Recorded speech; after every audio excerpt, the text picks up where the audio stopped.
3 abominable sins.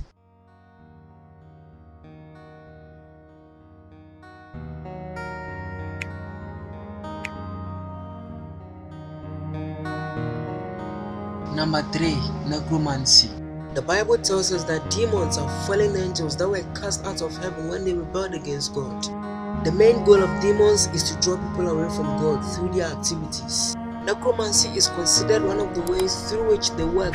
This act is an abomination in the eyes of God, and everybody is warned to stay away from it.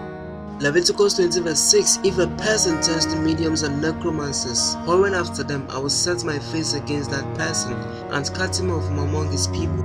Do not turn to mediums or necromancers, do not seek them out, and so make yourselves unclean by them. I am the Lord your God. Leviticus 19:31. This is regarded as a serious sin, and the wrath of God will come upon those that partake in it, both the mediums and those that seek counsel from the mediums. Necromancy is therefore the communication between the living and the dead through a medium. This practice involves witchcraft and familiar spirits which imitates deceased people. This is considered demonic, and those that partake in it will not inherit the kingdom of God. Homosexuality. Homosexuality is a very serious sin in the eyes of God. It seems to be the only sin which God destroyed Sodom and Gomorrah with fire and brimstone. This indicates how hateful God is towards it. Well, in the beginning, sexual relationship was defined. God created man and woman in his own image and asked them to be fruitful, multiply, and fill the earth. Therefore, a man shall leave his parents and cleave unto his wife, and they shall be one flesh. He never asked man and woman to get into any sexual relationship.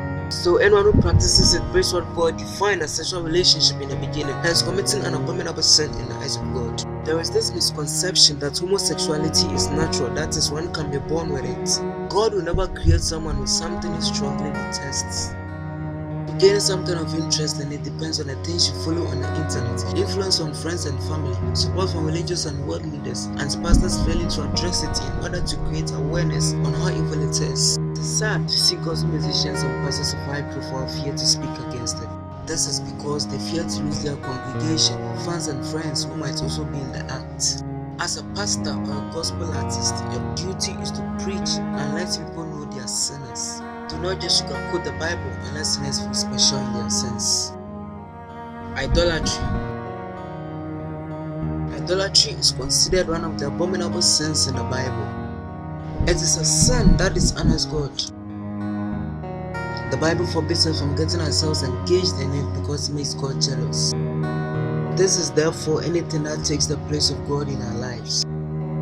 It could be our phones, television, money, craving image, social media, technology, etc.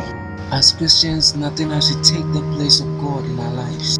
This is the first thing God commanded us not to do, but today it seems to be the predominantly broken law.